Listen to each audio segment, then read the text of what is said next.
Sabi sa YouTube mo. Sa ano? Sarap ng buhay. Ano? Anong sabi mo? Gusto mo naman sabi sa YouTube mo. Oo nga, hindi nga ako tiningnan eh.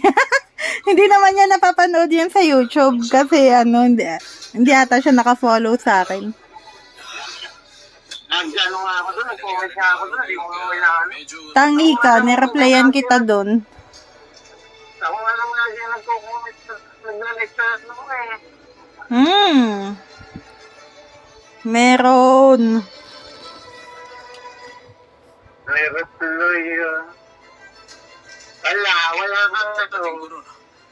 Tapos na mangyari lang. Wala kang reply. Doon sa post mo kanina. Yung lyrics mo siya. Tumalis na ako. Tingin mo Nag-comment ako doon. Ala, tingnan mo ulit, meron. bakit ka ba nagkaroon? Nandun ka para patayin si John Kibong, siraulo ka. Sabi ko na, hindi ako yun. Nahuli ka lang. Sarap ng buhay.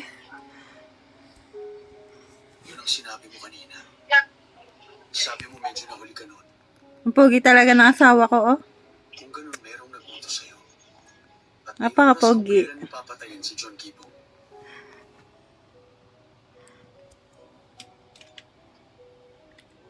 Hindi ko na naman.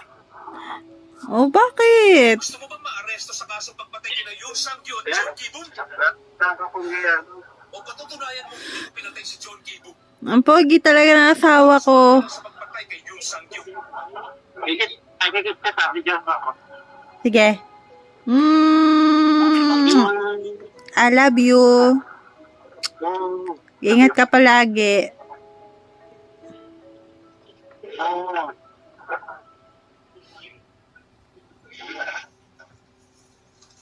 Ito ba yun?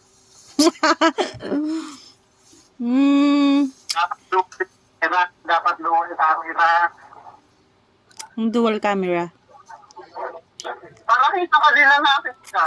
Kita naman kaya? Kiss, kiss. Patapos na nga yung napanood.